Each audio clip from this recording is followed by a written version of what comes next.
napakaganda.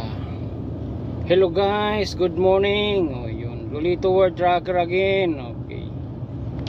So nagbabagang balita. Magkakarga kami ngayon, isang karga, isang diskarga. Wow, yun ang gusto ko. Yun, tapos malayo. Sana all swerte, no? Siyempre si Rafael tira dyan. Sabi ko sa inyo, tiis-tiis lang makarahos din diba? Napakaganda ng mundo. Diba? Follow na and subscribe my YouTube channel. Follow my Facebook page. So first loading namin dito, kasi first lang talaga. Bantay sa runabout dong ha, bantay sa runabout dong. Diyan tayo sa Wadsil. Sa Wadsil tayo, mamaya pwede tayong dumiretso pabalik dyan. Dadaan tayo dun sa mamaya, tingnan natin mamaya kung saan magandang dumaan. Magbuka-buka tayo ng GPS natin, pwede tayong dumaan dyan. Dahil pasok.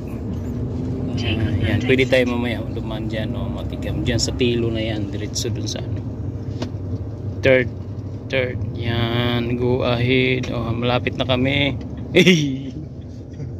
Yan, dyan kami magkakarga dun sa pinaka warehouse na yan, sulok-sulok.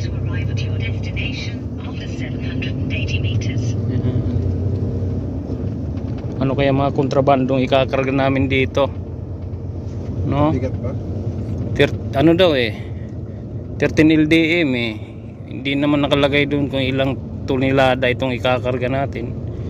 Ano kaya itong mga pangarga na ito, malalaman natin kung pasok yung ating mga safety equipment dyan. Kaya naghihingalo ng aming trailer. Yung aming trailer ay butas, medyo mabubutas na sa gitna. Sabi ko palitan nyo na nga. Slow down. Tingnan natin yung sige, saan ba yung kargahan nila dito? Bakit nasa na kami, village? Sa likod. Okay, sa likod. Yun, naku po, ito yung mga pakarga namin.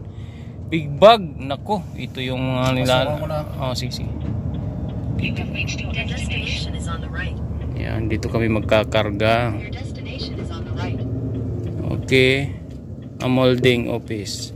Punta muna ako doon Sige, bira ka dyan. Dyan tayo pupunta pasok mo sa pasok mo konti kasi yung may kotse. Okay, sweet guy, mag-ano muna ako sa information.